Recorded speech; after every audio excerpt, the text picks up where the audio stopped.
It was a familiar scene Sunday in the NFL, as stout young quarterbacks Marcus Mariota and Derek Carr were forced to leave their games with injuries. After suffering season-ending injuries on the same day last season, let's just hope the outcomes for both are better this time around.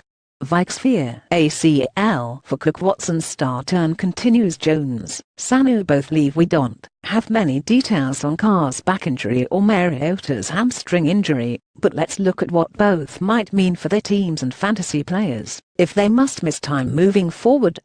Carr suffers a back injury in the second half. Carr was taken down awkwardly on a third-quarter sack, with replays showing Carr received an inadvertent knee to the back from Shelby Harris of the Denver Broncos.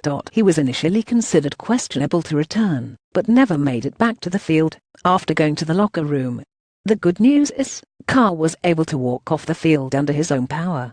That's no guarantee he will have a quick recovery, but absent other details, it's certainly better than the alternative.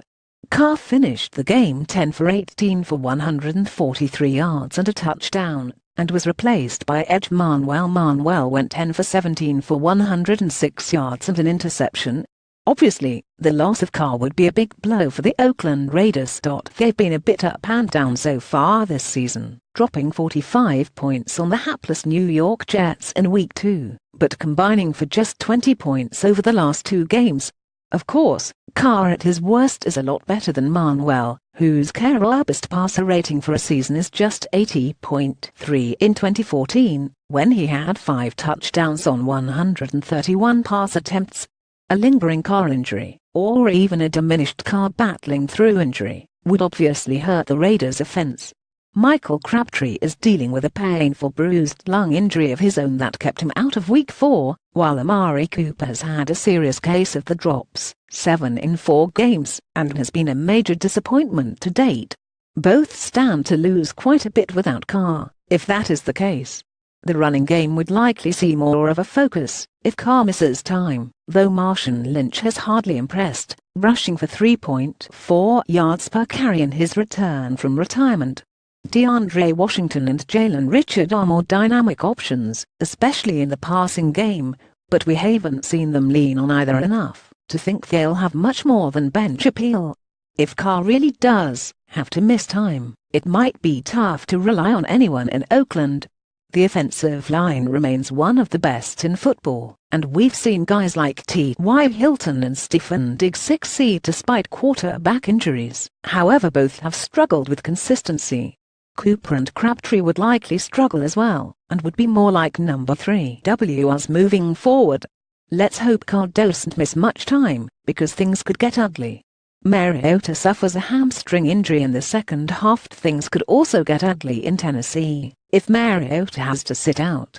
He was the only effective player in Sunday's blowout loss to the Houston Texans, rushing for a team-high 39 yards and a pair of scores. However, he also tossed 2 interceptions before leaving with a hamstring injury. It's possible Mariota's departure was more of a precaution than anything else, as the Tennessee Titans went into halftime down 23 and Mariota never returned to the field. However, he is set to have an MRI on the hamstring Monday, so it's clear this isn't nothing. The extent of the injury is what remains to be seen. If Matt Castle has to play significant time for the Titans, it's hard to see how Rashard Matthews, Eric Decker or Corey Davis, recovering from his own back injury, will remain fantasy relevant. Castle has 10 touchdowns and 13 interceptions on 326 pass attempts over the last 3 seasons, and threw for just 150 yards on 26 attempts in his lone start for the Titans last season. Delanie Walker would likely remain fantasy relevant, though he would drop into that range of wholly unreliable tight ends in the 10-15 range at the position.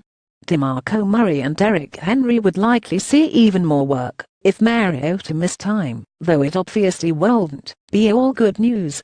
Mariota's passing ability puts the team into position to get those guys touchdowns, but his rushing also opens things up, or his defense have to account for his ability to tuck it in the read option, as he did on his long touchdown run Sunday.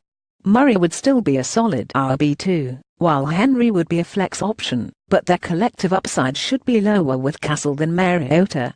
We'll find out more about Mariota and Carr's status as the week moves forward, but if either should miss time, it could be catastrophic for fantasy players.